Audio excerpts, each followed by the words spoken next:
Now, local news and weather from News 8. Welcome to News 8 at 6 Digital Edition. I'm Jeannie McBride. Former President George H.W. Bush has died at 94 years old.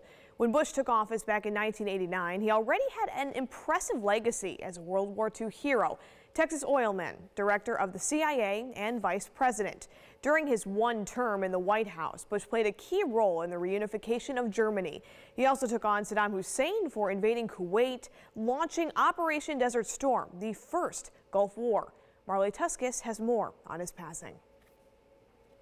The Bush that you saw in your living room was not notably different than the Bush that you would see if you worked for him.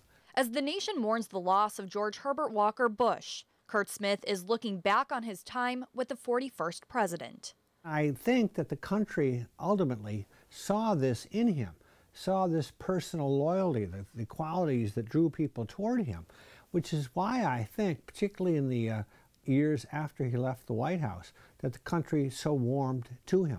One of the things Smith says he hopes will come out of Bush's passing is for Americans to honor his legacy by being more civil to one another.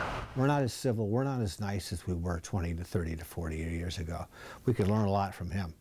Monroe County Executive Cheryl Dinolfo echoing that sentiment. But with his loss, we also have a great example to follow on how to be a great American, how to be a great family person, how to love our country. And we learn from all of these experiences, and certainly the legacy of President Bush will live on. And the nation came to see that. This is important in the last 20 years of his life, which is why he is being so mourned today. The former president will lie in state in the Capitol Rotunda until Wednesday, following an arrival ceremony on Monday. Reporting in Rochester, Marley Tuskis, News 8. The Bush family spokesman says Bush died shortly after 10 p.m. Friday, just 8 months after the passing of his wife and First Lady, Barbara Bush. More than 100 people were injured, over 200 arrested in central Paris after violent clashes between police and Yellow Vest protesters. This is the third weekend of nationwide demonstrations against high living costs. Police fired tear gas, stun grenades, and water cannons in battles with protesters in towns across the country. For 3 weeks, protesters have blocked roads across France, posing one of the largest and most sustained challenges Emmanuel Macron has faced in his 18-month-old presidency.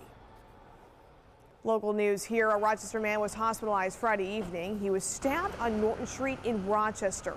Rochester police say the incident happened around 11:20 last night. The 27-year-old victim was taken to Strong Hospital. His injuries are considered to be life-threatening. Officers arrested Rochester man Michael Little as the suspect in this case. Local law enforcement hosted an event honoring victims of drunk driving accidents today. The Lights On for Life motorcade took place in downtown Rochester. Representatives from the Monroe County Stop DWI program and Rochester Against Intoxicated Drivers, also known as RAID, joined the event as well. Make good choices and don't drink and drive, don't use drugs, and please keep our roadways safe. So that's my message to all of you. And if you do, you will be prosecuted to the fullest extent by the District Attorney's Office. The Lights On for Life motorcade started and ended at the City Place Atrium on West Main Street. Well, it was still pretty much winter-like outside today, but James, I hear that could change tomorrow. Is that right? Yeah, Jeannie, we could see a nice warm-up. Actually, we will see a nice warm-up. Rain showers going to be pushing in through the next few hours. And yeah, there it is. Already seeing just some very light rain across the region right now. But here is the storm in general. And yeah, scattered rain showers for the rest of the evening that will last through the overnight tonight and into tomorrow morning, but it should taper off. So rain showers overnight tonight, a Sunday. I'm calling it a heat wave because it's been over 3 weeks since we've seen temperatures in the 50s, and it will feel very nice. Snow showers and cold air returns as we get into the work week. Right now, all in the mid-30s, 35 in Honey Falls, 34 in Brockport. Greece looks like 37 degrees. So we hold right now. Temperature's not going to drop off much at all. So where we are now is the coldest we'll get. We will rise overnight into the 40s and eventually into the 50s. Look at the next 24 hours here. Yeah, we surge into the mid to even upper 50s for some spots. I'm thinking by tomorrow afternoon, and could even catch a glimpse of sunshine, or at least maybe sunshine through a little bit of a haze. Let's say not necessarily blue skies, but should be pretty good there. And again, rain showers should move out, so we will have some dry time tomorrow, which will be nice. All right, another view of this storm system. It's pretty wide, really stretching all the way back into Nebraska. There is actually some winter storm warnings for those folks out here, but the path is really just to the north of us. And so that's going to mean we're going to remain in the warm sector for quite a while, of course, through Sunday and even into the portions of Monday as well. Watch your futurecast here locally. The numbers just go up and up and up.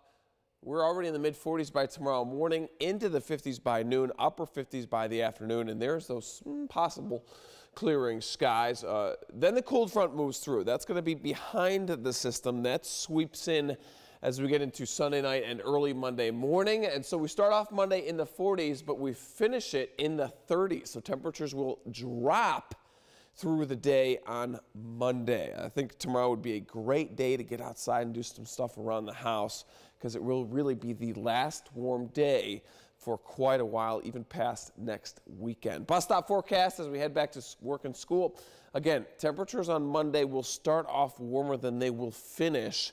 The rain shower should taper as we get into the morning part. News 8 8-day forecast. Looking beyond, we have a long stretch of cold weather, my friends.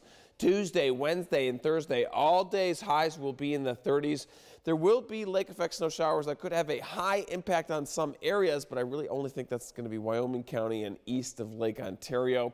Most folks, maybe a flurry or so. So just cold and cloudy for a good portion of the midweek, and that will likely last through the weekend. Next weekend, unfortunately, continuing the cold air. We'll have to wait a little bit longer to see any more warmth on the way. Jeannie? All right, James, thank you. And thank you for watching News 8 at 6 Digital Edition. We'll be on air after the game. See you then. Follow News 8 wherever you are on RochesterFirst.com, Facebook, Twitter, and our apps for both news and weather.